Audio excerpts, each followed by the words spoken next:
19절로 24절 봉독해 드립니다.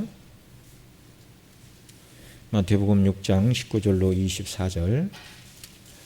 너희를 위하여 보물을 땅에 쌓아두지 말라. 거기는 좀과 동록이 해하며 도적이 구멍을 뚫고 도적질을 하느니라. 오직 너희를 위하여 보물을 하늘에 쌓아두라. 거기는 좀이나 동록이 해하지 못하며 도적이 구멍을 뚫지도 못하고 도적질도 못하느니라. 내 보물이 있는 그곳에는 내 마음도 있느니라. 눈은 몸의 등불이니 그러므로 내 눈이 성하면 온몸이 밝을 것이요 눈이 나쁘면 온몸이 어두울 것이니 그러므로 내게 있는 빛이 어두우면 그 어두움이 얼마나 하겠느냐. 한 사람이 두 주인을 섬기지 못할 것이니 혹 이를 미워하며 저를 사랑하거나 혹 이를 중히 여기며 저를 경히 여김이라. 너희가 하나님과 재물을 겸하여 섬기지 못하느니라. 아멘. 우리 찬송가 268장, 새 찬송가는 505장 찬미로 영광을 돌리시겠습니다.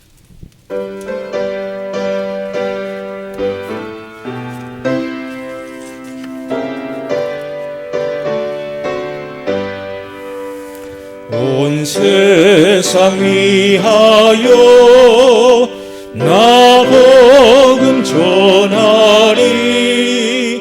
만 백성 모두 나와서 주 말씀 들어라. 죄 중에 빠져서 헤매는 자들아, 주님의 음성 곧 듣고 너 구원 받아라.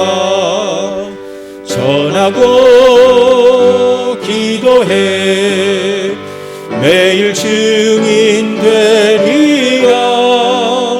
세상 모든 사람들 듣고 그 사랑 알도록 온 세상 위하여 이 복음 전하리. 저 죄인 회개하고서 주 예수 믿어라. 이 세상 구하려 주 돌아가신 것 나 증거하지 않으면 그 사랑 모르리. 전하고 기도해 매일 증인 되리라. 세상 모든 사람들 듣고 그 사랑 알도록 온 세상 위하여 주 은혜 임하니. 주 예수 이름 힘입어 이 복음 전하자. 먼 곳에 나가서 전하지 못해도 나 어느 곳에 있든지 늘 기도 인쓰리.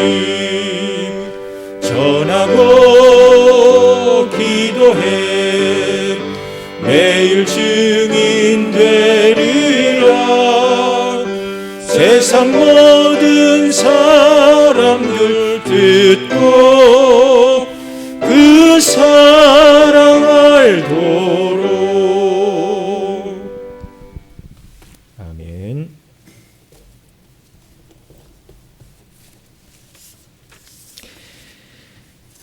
오늘 우리 마태복음 6장 19절로 24절 읽었는데요. 이제 앞에서는 우리가 이제 예수님이 가르쳐 주신 주기도문의 내용에 대해서 우리가 살펴봤습니다.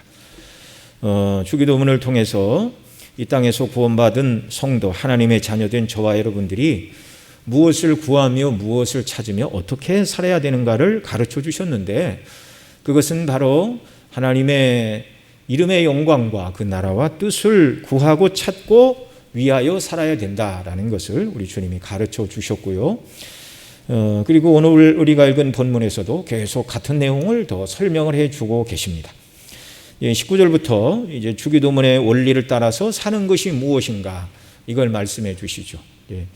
그 주기도문이 끝난 다음에 이제 그런 말씀들이 있죠.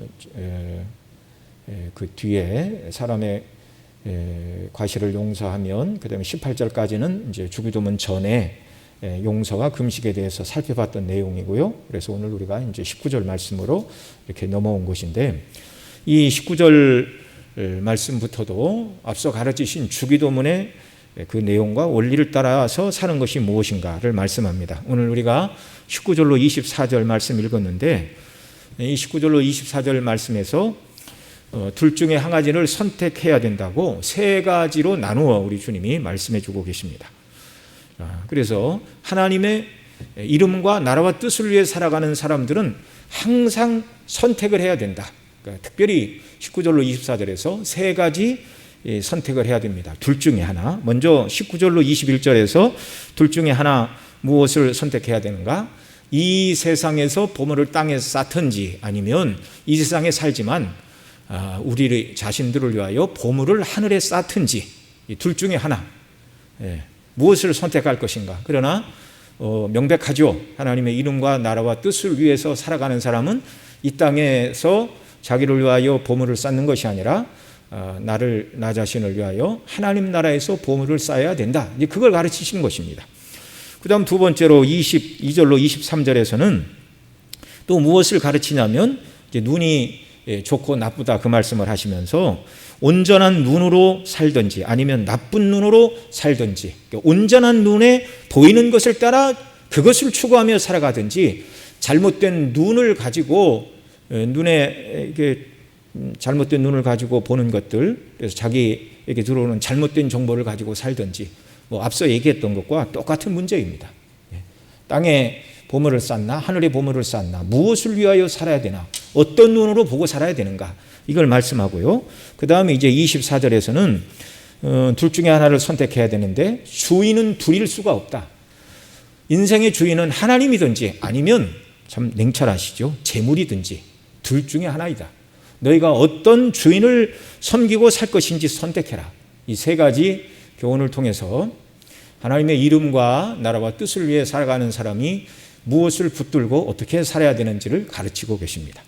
자, 그러면 먼저 19절로 21절에서 가르치시는 대로 세상에 재물을 쌓으며 살든지 아니면 천국에 재물을 쌓으며 살든지 둘 중에 하나를 선택하라고 하시는데요. 먼저 19절 말씀 우리 같이 읽습니다. 너희를 위하여 보물을 땅에 쌓아두지 말라. 거기는 좀과 동록이 해하며 도적이 구멍을 뚫고 도적질하느니라. 아멘. 여러분, 우리가 이 땅을 살아가는데 재물이 필요합니다. 물론 이 사실을 우리 하나님이 너무너무 잘 아십니다. 왜냐하면 하나님이 지으셨고 먹고 있고 마시는 모든 것을 다 하나님이 지금도 부어주시기 때문에 그렇고, 바로 앞서서 주기도문에서도 일용할 양식을 구하라고 말씀하셨습니다. 재물이 없이 우리가 살아간다는 건 불가능한 일이죠. 그럼에도 불구하고 주님은 우리를 향하여 둘 중에 하나 선택해라. 너희를 위하여 보물을 땅에 쌓아두지 말라고 하시죠. 둘 중에 하나 쌓지 말고 하늘의 보화를 쌓아라, 이렇게 말씀합니다. 자, 이 말씀을 통해서 이 땅에서 삶의 방편과 도구에 불과한 세상 재물을 쌓고 모으는 것은 성도의 삶의 목표가 될 수 없다, 이걸 가르쳐 주시는 것이죠. 그렇게 사는 사람들은 하나님도 모르고 천국이 있는지 없는지 모르고 이 세상뿐이라고 믿는 불신자들, 예수님 믿지 않는 자들은 그렇게 살아야 됩니다. 왜냐하면 죽으면 끝인데 이 세상에서 자기가 원하는 목표를 세워놓고 열심히 한번 살아봐야 되죠. 여기서 말하는 재물은 돈일 수도 있고 권력일 수도 있고 명예일 수도 있고, 또 자기 자신이 인생의 목표에서 이것은 가장 중요하다고 생각하는 그 어떤 대상을 정해놓고 추구하는 미학도 되고 쾌락도 되고 여러 가지가 되겠죠. 이 세상뿐이라면 그렇게 살아야 됩니다. 이 세상뿐이라면. 그러나 인생이 하나님이 살아계시고 하나님이 천지 만물을 지으시고 또 인생을 창조하시고 인생이 하나님의 뜻대로 순종해야 하는 존재요, 그렇지 못하여 죄 가운데 떨어진 자들을 하나님께서 불쌍히 여기사 그리스도 안에서 구원하여 주셨고 자녀로 삼아 주신 자들에게는 인생의 새로운 목적을 주셨죠. 믿지 않는 자들처럼 재물을 땅에 쌓는 목표가 아니라 큰 구원을 주셨고 그 구원에 걸맞는 큰 목표를 주셨습니다. 앞서 말씀드린 대로 하나님의 이름과 나라와 뜻을 위해서 살아가는, 하나님의 영광을 위하여 살아야 된다는 새로운 삶의 분명한 목표를 우리에게 주셨습니다.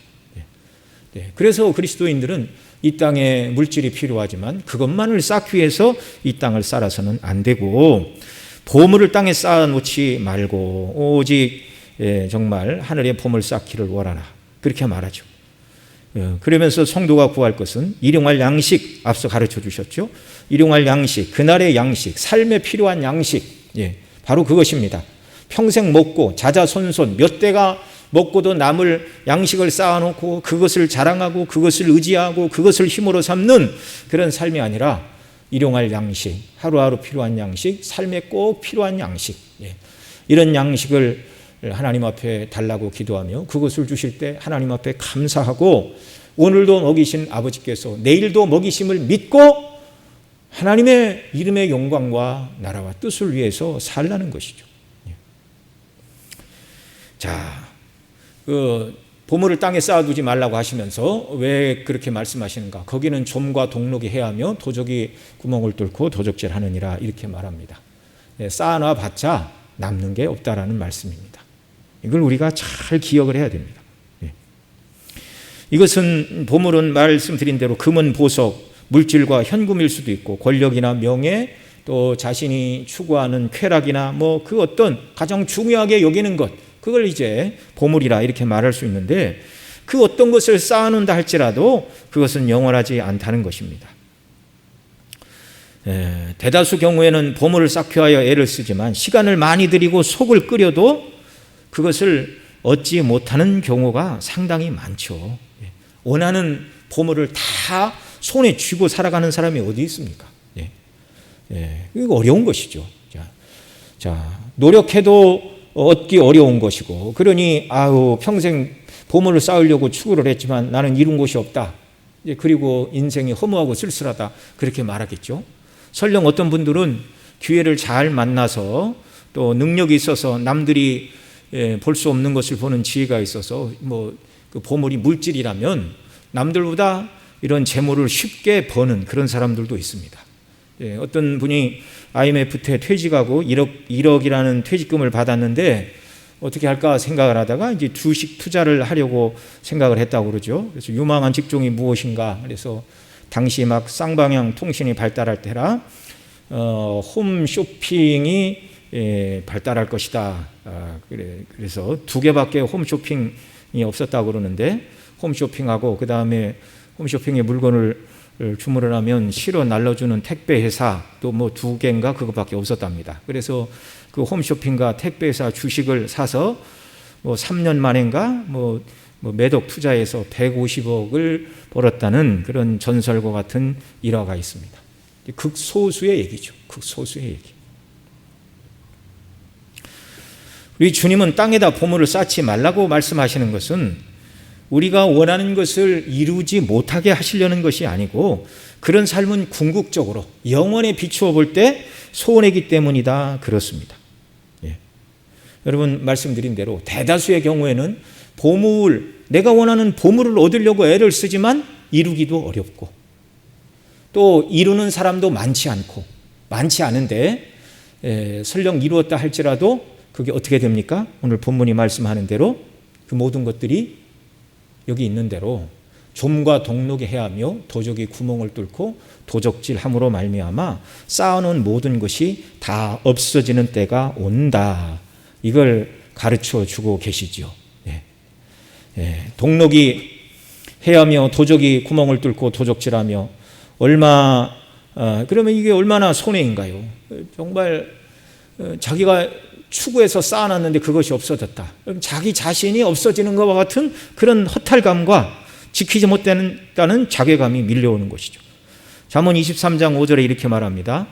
내가 어찌 허무한 것에 주목하겠느냐. 정령이 재물은 날개를 내어 하늘에 나는 독수리처럼 날아가리라. 네.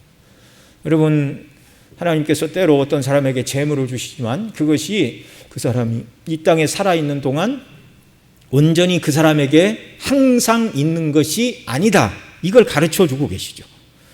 산불이 나서 모든 것을 태우듯이 독수리가 날개를 펴고 날아가듯이 재물은 그렇게 허무한 것이다. 그래서 그게 바로 동록이 나서 못 쓰고 도적이 와서 도적질해가는 이러한 일들. 왜 세상 것을 위해 살지 말라고 그러는가? 첫째는 이루기도 어렵고 둘째는 이루었다 할지라도 그것이 날개를 달고 날아가는 것은 한순간이라는 것. 여러분, 항상 우리가 이걸 기억을 해야 됩니다. 세상에 있는 모든 것은 항상 가변적이에요. 요 정도면 됐다라고 움켜쥔 것 같아도 이게 하나님의 섭리 가운데 하나님이 그것을 옮기시기로 뜻하시면 이것이 독수리가 날개를 펴고 날아가듯이 재물이 한순간에 날아갈 수 있다는 것을 알아야 됩니다. 그러니까 세상의 보물에 소망을 두어서는 안 돼요. 전도서 5장 10절로 13절에서는 이렇게 말합니다. 같이 읽습니다. 은을 사랑하는 자는 은으로 만족함이 없고 풍부를 사랑하는 자는 소득으로 만족함이 없나니 이것도 헛되도다. 재산이 더하면 먹는 자도 더하나니 그 소유주가 눈으로 보는 것 외에 무엇이 유익하랴. 노동자는 먹는 것이 많든지 적든지 잠을 잘게 자거니와 부자는 배부름으로 자지 못하느니라.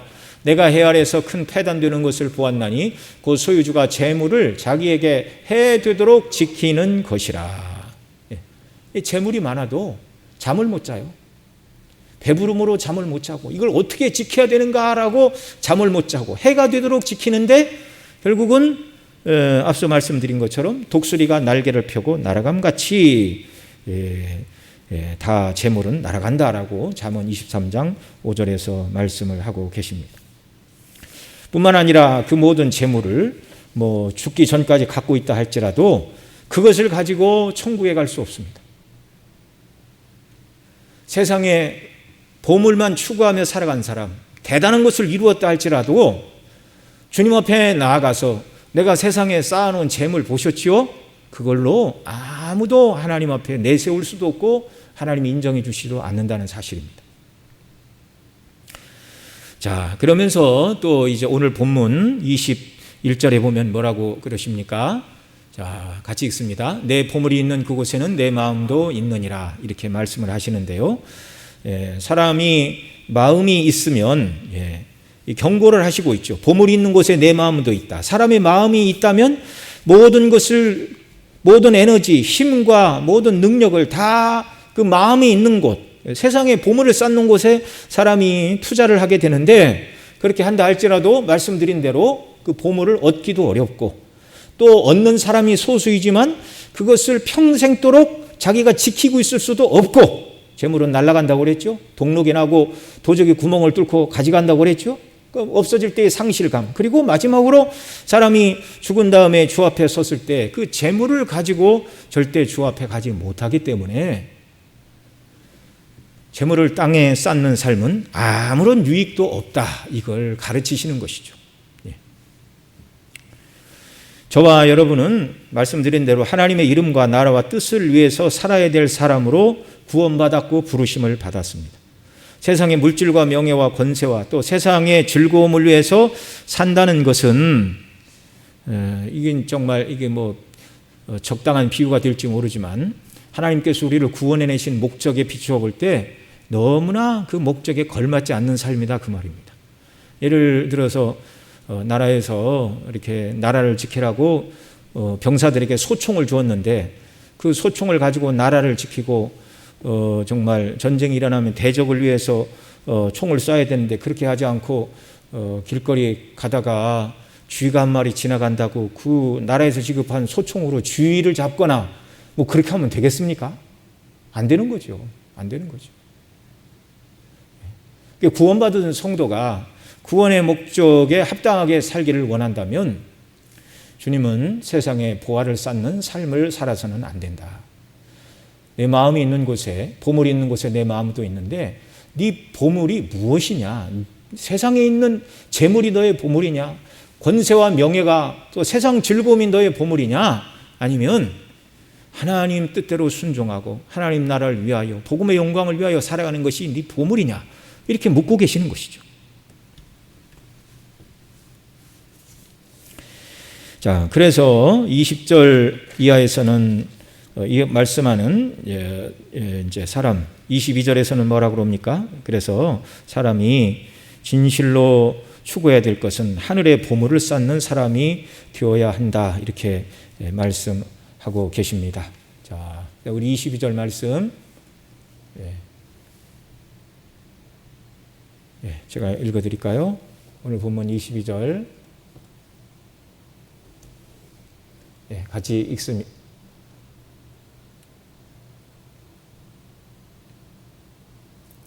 21절 제가 읽어드리겠습니다.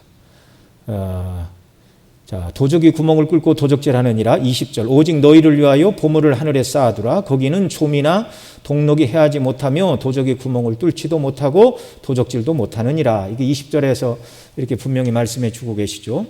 너희를 위하여 보물을 하늘에 쌓아두라. 자, 재물을 천국에 쌓아두라. 이게 어떻게 하면 보물을 천국에 쌓아두는 것이죠?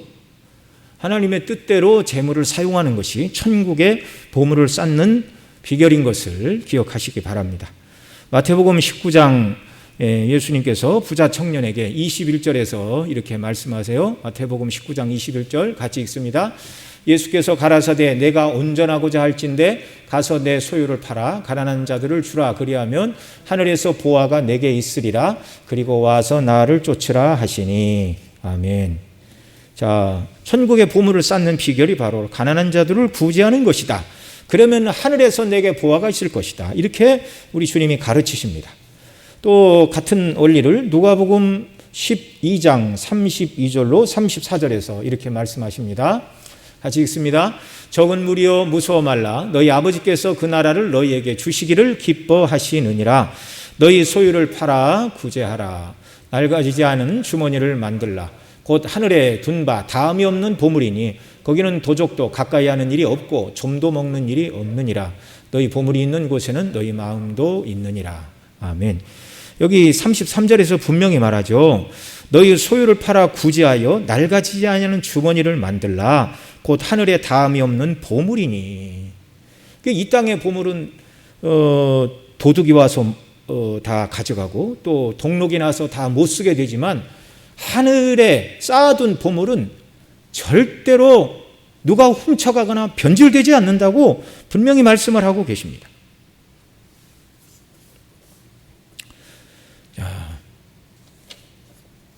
또 디모데전서 6장 17절로 19절에서는 이렇게 말합니다. 같이 읽습니다. 내가 이 세대의 부한 자들을 명하여 마음을 높이지 말고 정함이 없는 재물에 소망을 두지 말고 오직 우리에게 모든 것을 후히 주사 누리게 하시는 하나님께 두며 선한 일을 행하고 선한 사업에 부하고 나눠주기를 좋아하며 동정하는 자가 되게 하라. 이것이 장래에 자기를 위하여 좋은 터를 쌓아 참된 생명을 취하는 것이니라. 아멘. 여기 18절에서 선한 일을 행하고 선한 사업에 부하고 나누어 주기를 좋아하고 동정하는 자가 되라. 이것이 바로 하늘의 보물을 쌓는 삶인 줄 믿으시기 바랍니다. 베드로전서 1장 4절에 보면 저와 여러분이 들어갈 천국에 대하여 베드로 사도는 썩지 않고 더럽지 않고 쇠하지 않은 기업을 잊게 하신다. 이렇게 말씀하고 있습니다. 영원한 기업인데요. 썩지도 않고 더럽지도 않고 쇠해지지도 않는 영광의 나라에서 보물을 쌓는 것. 그러면 영원토록 있는 것이죠. 저와 여러분 모두가 이런 참된 지혜자들이 되시기를 바랍니다. 우리의 소망은 하나님의 말씀입니다. 자, 정말 주님이 가르치심에 따라 보물을 이 땅이 아니라 하늘에 쌓는 것. 그래서 구제하고 나눠주고 죽게 드리고 복음의 영광을 위하여 우리 것으로 주 앞에 드리며 헌신할 때 하나님이 그것을 기쁘게 받으시고 하늘에 우리 보화를 쌓아주시고 상급으로 갚아주심을 믿으시기 바랍니다. 그 다음 두 번째로 같은 원리이지만 22절로 23절에서 이제 다른 비유를 들어 말씀을 하시는데 성한 눈으로 살 것인지 나쁜 눈으로 살 것인지를 택하라고 말씀하시는데요. 우리 22, 23절 같이 읽습니다. 눈은 몸의 등불이니 그러므로 내 눈이 성하면 온몸이 밝을 것이요 눈이 나쁘면 온몸이 어두울 것이니 그러므로 내게 있는 빛이 어두우면 그 어두움이 얼마나 하겠느냐. 아멘. 성한 눈과 나쁜 눈을 여기 대비하고 있습니다. 그러니까 하나님이 말씀하신 그 관점으로 세상 모든 것을 바라보는 것은 성한 눈이요, 성한 눈으로 올바른 것을 추구하는 것을 성한 눈이다 말씀하는 거고요. 나쁜 눈이라 그러는 것은 세상의 재물을 쌓는 삶의 방식을 나쁜 눈으로 세상을 보는 것, 나쁜 관점으로 세상을 보는 것, 지금 이렇게 설명을 하고 계십니다. 이 눈이 성하면을 여러 가지로 번역을 하지만 킹제임스 번역에서는 원어에 가깝게 번역을 했는데 영어로는 이렇게 되어 있습니다.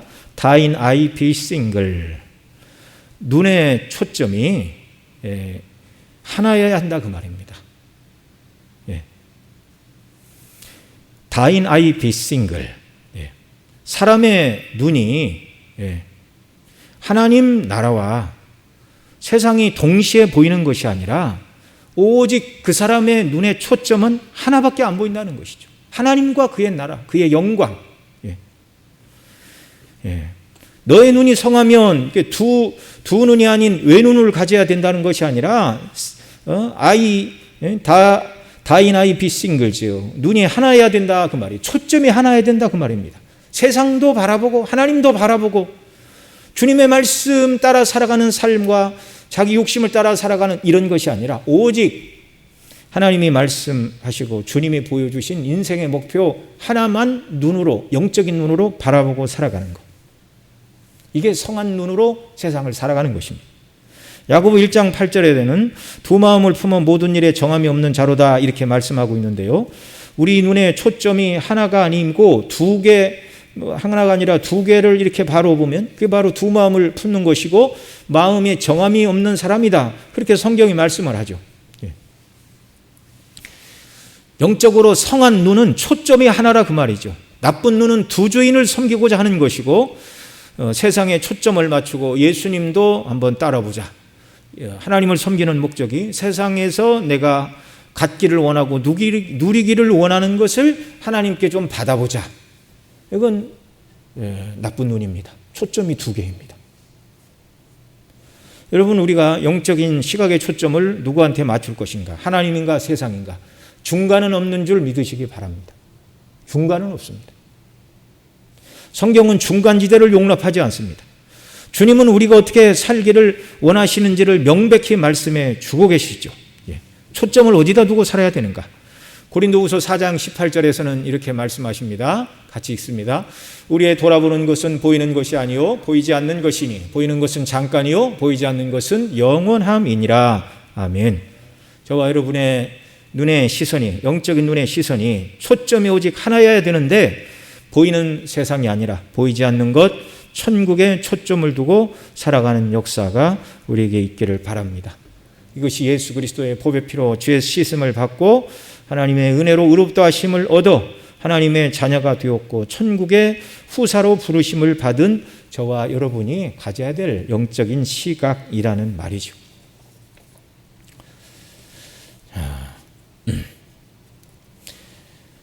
여러분, 세상 것은 언제 날아갈지 모르지만 우리에게 허락하신 이 하나님 나라는 영원한 나라입니다. 히브리 12장 28절에 보면 이렇게 말합니다. 같이 읽습니다. 그러므로 우리가 진동치 못할 나라를 받았으니 은혜를 받자. 이로 말미암아 경건함과 두려움으로 하나님을 기쁘시게 섬길지니. 이 세상 나라는 장차 망할 도성이죠. 주님 재림하시면 모든 것이 다 불타고 새롭게 다 재편될 것들입니다. 말씀드린 대로 세상에 보화를 쌓아도 쌓기도 어렵고 쌓은 것 같지만 다 날개를 달고 날아가고 그것을 가지고 주 앞에 갈 수 없다고 말씀을 드렸습니다. 다 진동하고 없어질 것입니다. 그러나 하늘에 보화를 쌓아두는 사람, 하나님이 기뻐하시는 목표, 하나의 관점을 가지고 영적인 눈으로 모든 것을 보고 살아갈 때 우리에게 주어지는 것은 진동치 않는 영원한 나라라고 말씀하는 것입니다. 우리 금요일마다 공부하고 있는 돌아온 배역자에서도 이런 것들을 말하고 있죠. 우리 지난주 공부한 내용 중에 이런 말이 있습니다. 우리는 본성적으로 외적인 도움과 현세적인 것들을 의지하려는 경향이 아주 강하다라는 내용을 살펴보았는데, 아담과 하와의 타락으로 인해 인간은 본성적으로 하나님께 등을 돌리고 피조물을 의지하는 존재가 되었다, 그렇게 말하고 있습니다. 우리 리차드 십스는 죄에 대하여 정의하기를, 죄는 다른 것이 아니라 하나님을 떠나 이런저런 피조물에게로 가는 것이다. 부패한 인생들은 피조물에게서 만족을 얻으려고 피조물에게 가지만 만족이 없으니까 새가 이가지 저가지 옮겨 다니는 것처럼 만족을 얻기 위하여 이곳저곳 옮겨 다녀 보지만 거기에 진정한 만족은 없다라는 말이죠. 여러분, 우리가 주일 오후에 다윗의 연약과 범죄, 회개에 대해서 계속 살펴보고 있는데, 여러분, 다윗은 부족해서 죄를 지은 사람이 아니었습니다. 먹을 빵이 없어서 남의 것을 훔쳐 먹는 사람이 아니었습니다. 하나님께서 너무나 많은 것을 주셨음에도 불구하고 만족을 모르는 이 본성의 원리가 작동할 때 죄를 짓게 되었는데요. 여러분, 세상 것은 아무리 가져도 만족이 없습니다. 세상 것을 바라보고 늘 불만족 속에 살아가든지 우리의 영적인 시선을 하나님의 존재의 영광과 베푸신 구원과 은혜와 구원받은 저와 여러분이 들어가서 살게 될 영원한 천국의 시선을 고정시키고 성한 눈으로 이 땅을 살아가든지, 이걸 우리가 선택을 해야 되는 것입니다. 저와 여러분 모두는 성경이 말한 대로 싱글 포커스, 성한 눈, 곧 하나님과 그 구원, 그 영광과 나라를 바라보고 구원의 은혜에 대한 기쁨과 감격으로 하나님이 주실 영원한 영생을 바라보고 참된 만족을 누리며 이 땅을 살아가는 역사가 우리에게 있기를 바랍니다. 그리고 크게 세 번째로 24절에서는 어떤 주인을 섬길까를 선택해야 된다 말씀하시는데, 인생의 두 주인은 바로 하나님과 재물이라고 말씀하고 있습니다. 24절 같이 읽습니다. 한 사람이 두 주인을 섬기지 못할 것이니 혹 이를 미워하며 저를 사랑하거나 혹 이를 중히 여기며 저를 경히 여김이라. 너희가 하나님과 재물을 겸하여 섬기지 못하느니라. 아멘. 여러분, 종은 어떤 경우에도 주주인을 섬기지 못합니다. 주인으로 섬긴다는 말은 마음과 뜻과 정성과 힘을 다해 모든 시간을 동원해 그 주인만을 섬긴다는 것인데, 어떻게 같은 시간, 같은 마음, 같은 충성으로 두 주인을 섬길 수가 있다는 말입니까? 네. 그리고 주인이 둘이라고 한다 할지라도 그 두 주인이 똑같은 것을 명령하면 상관이 없죠. 그런데 하나님과 재물, 하나님과 세상은 성향이 완전히 다릅니다. 완전히 다릅니다. 종이 두 주인을 섬긴다면 한 주인이 예를 들어서 산에 가서 나무를 해와라 그러는데 또 다른 주인은 물을 길어와라 이렇게 명령을 내린다고 하면 어떤 말에 순종을 할 수가 있겠습니까? 불가능한 것이죠. 불가능한 것이죠. 하나님과 재물이다 그 말은 하나님의 모든 명령은 의로운 것인데, 재물 곧 본성의 원리가 작동하여 재물이 주인이 되어 우리에게 명령을 하면 그것은 죄를 짓는 것입니다. 그러니까 두 주인이다 그 말은 의로운 분과 불의한 것, 하나님과 세상, 의와 죄, 이렇게 두 주인을 섬길 수 없다는 거예요. 본질적으로 이 두 주인이 충돌을 하는데, 그러면 종은 둘 중에 하나를 선택할 수밖에 없는 것입니다. 그런데 오늘날 그리스도인들은 하나님과 재물을 겸하여 섬겨도 아무런 문제가 없다고 그렇게 하나님 앞에 말하고 싶어 합니다. 내가 원하는 것을 주시면 하나님, 제가 하나님 더 잘 섬길 수 있는데요. 네. 어떻게 해서든지 한번 설득을 해 보려고 그러죠. 그러나 이 말씀들을 통해서 주님은 너무너무 분명하게 말씀하십니다. 일용할 양식을 구하라 그렇게 말씀하신 다음에 세상에 보화를 쌓지 말고 하늘에 보화를 쌓아라.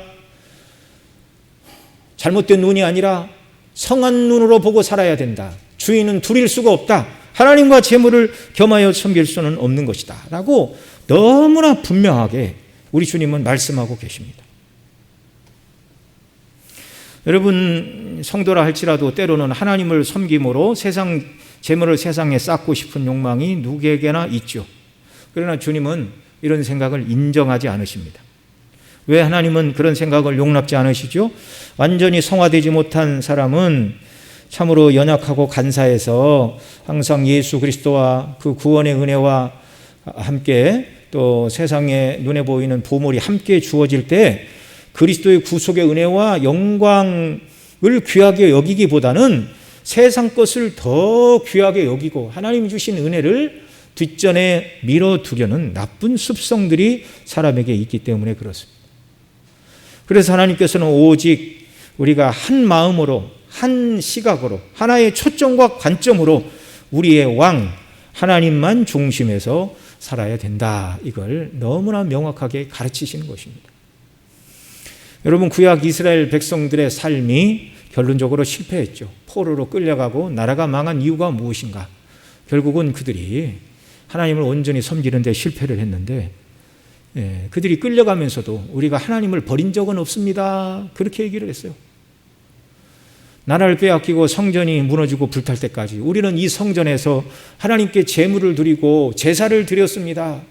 우리가 하나님을 버린 적이 언제 있나요? 안식일을 잘 지켰고 때에 따라 절기에 따라 성전에 나가 예물을 다 드리고 하나님을 한순간도 섬기지 않은 적은 없습니다. 그런데 하나님은 너희가 나를 버렸다 그러시거든요. 왜 그렇죠? 하나님과 함께 우상을 같이 섬겼습니다. 하나님은 우상과 하나님을 같이 섬기는 것, 그거 바른 신앙이라고 말씀하지 않습니다. 하나님을 섬긴다고 하면서 우상을 섬기는 그들의 혼합주의를 하나님은 바라보시고 그건 나를 버린 것이다 이렇게 말씀합니다. 그러니까 절대로 하나님과 재물, 하나님과 세상, 하나님과 다른 어떤 것을 동시에 섬길 수 없다는 분명한 사실을 우리가 마음에 새겨야 한다는 말입니다. 자, 그러면 이렇게 하나님과 재물 중에 하나님을 왕으로 섬기고 재물을 우리의 왕으로 섬기지 않으려면 어떻게 해야 되는가? 자족하는 마음을 우리가 가져야 됩니다. 디모데전서 6장 6절로 10절에 사도 바울은 이렇게 가르칩니다. 같이 읽습니다. 그러나 지족하는 마음이 있으면 경건에 큰 유익이 우리가 세상에 아무것도 가지고 온 것이 없음에 또한 아무것도 가지고 가지 못하리니 우리가 먹을 것과 입을 것이 있은즉 족한 줄로 알 것이니라. 부하려 하는 자들은 시험과 올무와 여러 가지 어리석고 해로운 종욕에 떨어지나니 곧 사람으로 침륜과 멸망에 빠지게 하는 것이라. 돈을 사랑함이 일만하게 뿌리가 되나니 이것을 사모하는 자들이 미혹을 받아 믿음에서 떠나 많은 근심으로써 자기를 찔렀도다. 아멘. 사도 바울은 부자가 되려는 자들을 향하여 이렇게 경고를 하고 있죠. 돈을 사랑하는 것은 일만하게 뿌리가 된다. 모든 악의 근원이다. 그 말이죠. 같은 말을 야고보 사도는 이렇게 말합니다. 야고보서 5장 1절로 3절 또 읽습니다. 들으라 부한 자들아 너희에게 임할 고생을 인하여 울고 통곡하라. 너희 재물은 썩었고 너희 옷은 좀 먹었으며 너희 금과 은은 녹이 쓸었으니 이 녹이 너희에게 증거가 되며 불같이 너희 살을 먹으리라. 너희가 말세에 재물을 쌓았도다. 말세, 너희가 말세에 재물을 쌓았도다 이렇게 말하죠. 말세는 곧 천국이 임하는 때를 말하는데 세상 재물을 이 말세에 쌓아놓고 있다. 그러니까 말세에 너희가 재물을 쌓았다 그 말은 말세에는 재물을 쌓고 그런 일을 할 때가 아니다 그 말이죠. 언제 주님이 다시 오실지 모르는데 말세에 재물을 쌓는 일을 해서는 안 된다는 것입니다. 저와 여러분 모두는 정말 예수님 오실 때가 점점 더 가까워오고 있는데 저와 여러분은 보물을 하늘에 쌓고 살아가는 역사가 있기를 바랍니다. 그래서 첫째는 자족하는 마음이 우리에게 있어야 돼요. 이미 주신 것으로 충분합니다. 무엇보다 구원의 은혜로 말미암아 우리는 너무나 만족합니다. 세상에 우리가 무엇을 가진 것 같아도 이것이 영구하지 않다는 것이고 가지고 갈 수도 없고 그러나 주를 위하여 드린 것, 구제하고 나눠준 것 이것은 동록이 상하지도 못하게 하고 도적이 구멍을 뚫고 가지도 못하게 하고 영원토록 있다 그 말이죠. 우리가 하나님의 나라와 복음의 영광을 위하여 드리고 헌신한 이 모든 것은 영원토록 하나님이 기억하시고 상급으로 갚아주신다는 사실입니다.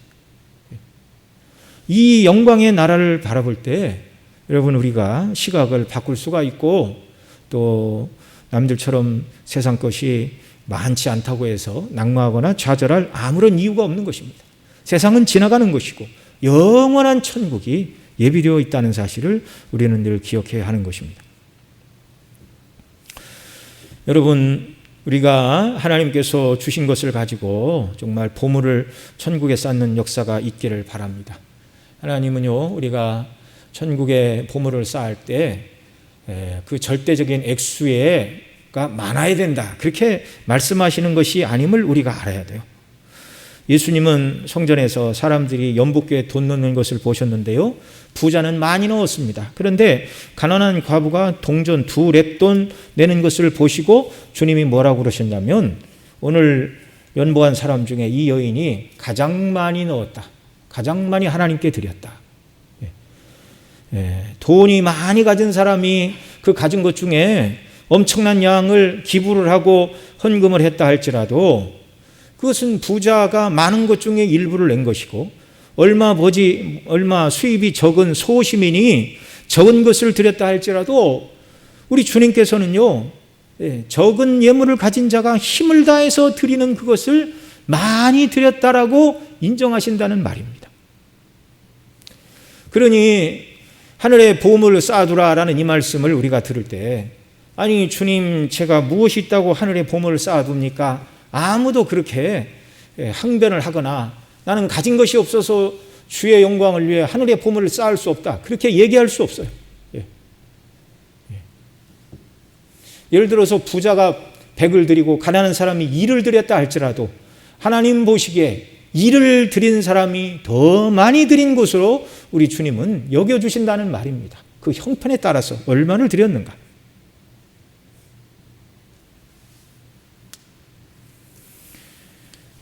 참으로 놀라운 일이죠.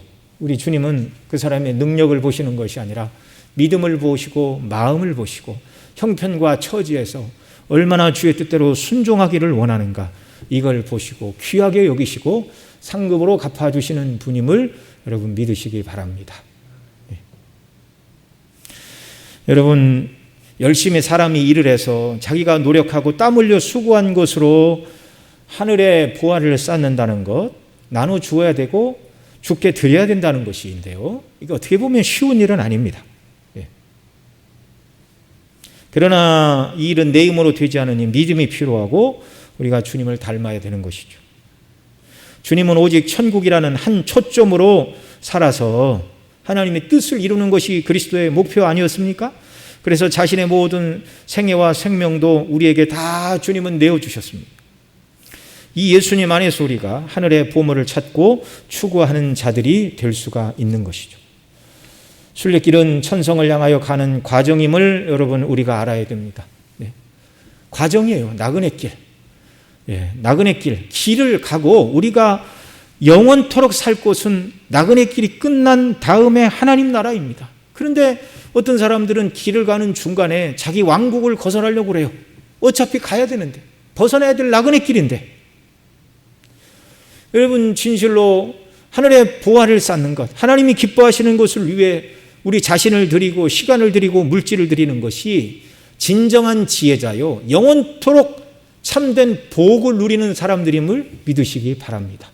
오늘도 성경은 줄기차게 그걸 말씀하고 있어요. 그리고 하나님은 말씀하십니다. 너희 순례길에 필요한 양식은 내가 책임진다. 일용할 양식은 내가 준다. 염려하고 두려워하지 말라.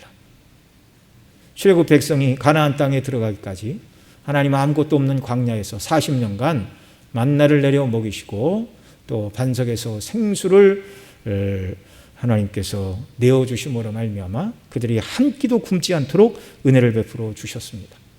이 하나님의 약속을 신뢰하고 소망을 주님께 두고 주님이 기뻐하시는 대로 물질에 대한 바른 청지기관을 가지고 이 세상이 아니라 하늘의 보물을 쌓고 잘못된 눈이 아니라 오직 싱글 아이, 하나의 눈, 하나의 관점, 하나의 초점, 하나님 나라와 영광이라는 분명한 목표를 따라 재물이 아닌 하나님을 우리 주인과 왕으로 섬기며 살아감으로 하나님이 기뻐하시는 대로 살아가고 순종하고 우리의 것으로 주를 섬기고 드리는 역사, 그래서 주 앞에 섰을 때 정말 잘했다 칭찬받는 저와 여러분 모두가 되시기를 바랍니다. 기도하시겠습니다. 사랑하시는 아버지 하나님, 하나님과 재물을 겸하여 섬길 수 없다고 우리 주님 분명히 말씀해 주셨습니다. 우리가 이 땅을 살아가는 동안 하나님을 나의 왕으로 삼고 하나님 주시는 재물을 모든 방편으로 삼아 하늘의 보화를 쌓고 또 우리가 바른 영적인 시각과 초점을 가지고 하나님의 이름의 영광과 나라와 뜻을 위하여 우리 자신을 드리며 헌신하는 삶을 살아가도록 주장하시고 인도해 주옵소서. 정말 늘 이런 관점을 잃지 않도록 저희들을 붙들어 주시기를 원하옵고 순례길에 필요한 모든 은혜를 주시는 주님을 더 신뢰하는 저희들 되게 하여 주옵소서. 우리 구주 예수님의 이름으로 기도드리옵나이다. 아멘.